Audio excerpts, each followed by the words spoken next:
Packing ஆரம்பிச்சிலேருந்து நான் இந்த puffs recipe வந்து ட்ரை பண்ணணும் அப்படின்னு ரொம்ப நாளாக யோசிச்சுட்டு இருந்தேன். சரி இன்றைக்கி பண்ணலாம், எதுவாக இருந்தாலும் வரதா வரலையா அப்படின்னு பார்க்கலாம் அப்படின்ட்டு இன்றைக்கி வந்து முதல் முறையாக பப்ஸு செஞ்சேன். அது எப்படி வந்திருக்கு அப்படிங்கிறது இந்த வீடியோட லாஸ்ட்டில் நீங்கள் பார்த்தா உங்களுக்கு கண்டிப்பாக புரியும்.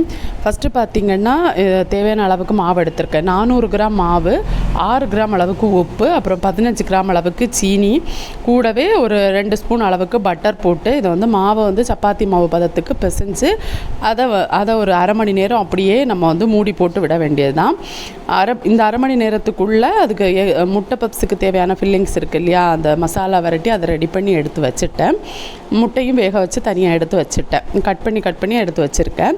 அடுத்ததாக வந்து இதுக்கு இடையில் பார்த்திங்கன்னா ஒரு முறை சீட்டிங் பண்ணிட்டேன். அதாவது மாவை வந்து இதில் நான் பண்ணுறேன்ல இந்த மாதிரி மாவு போட்டுட்டு நம்ம அரை மணி நேரத்துக்கு அப்புறமா அந்த பிசைஞ்சு வச்சுருக்க மாவை எடுத்து ஃபஸ்ட்டு சீட்டிங் பண்ணணும்.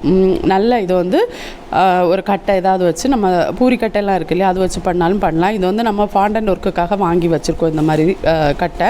ஸோ அது வச்சு இதை இந்த மாதிரி நல்லா சீட்டிங் பண்ணணும். பண்ணிவிட்டு நான் பட்டர் சேர்த்துக்கிறேன். பப்ஸுக்கான பட்டர் தனியாக கிடைக்கும். அது வந்து அந்த வனஸ்பதி இருக்குது இல்லையா, அந்த மாதிரி அது தனியாக கிடைக்கும். நம்ம அதை யூஸ் பண்ணலை. நான் நார்மல் பட்டர் இருக்கு இல்லையா, அன்சால்டட் பட்டர், அதுதான் யூஸ் பண்ணியிருக்கேன். பட்டர் வந்து தாராளமாக நிறைய தேய்ச்சிக்கணும். அப்போ தான் அது வந்து அந்த லேயராக கரெக்டாக வரும். அடுத்தது பார்த்திங்கன்னா இந்த மாதிரி 2 பக்கமும் இந்த மாதிரி மடித்து போடணும். போட்டுட்டு அதுக்கு மேலே மறுபடியும் பட்டர் அப்ளை பண்ணிக்கிறேன். நம்ம ஒரு 2-3 முறை பண்ணோம் அப்படின்னா அதுக்கேற்ற மாதிரி அந்த லேயர் நல்லா ஃபார்ம் ஆகி வரும்.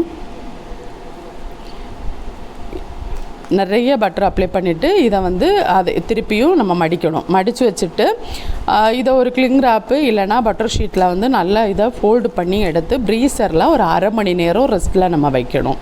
அந்த மாதிரி நான் 2 முறை பண்ணியிருந்தேன். அரை மணி நேரம் விட்டு மறுபடியும் எடுத்து இதே மாதிரி மறுபடியும் தேய்ச்சி சீட்டிங் போட்டுட்டு இதே மாதிரி மறுபடியும் பட்டர் அப்ளை பண்ணிவிட்டு மறுபடியும் இதே மாதிரி மடித்து ப்ரீசரில் வச்சுருந்தேன். அப்படி 2 முறை பண்ணியிருந்தேன். ஒரு 3 முறையெல்லாம் பண்ணிங்கன்னா நல்ல லேயர் கிடைக்கும்.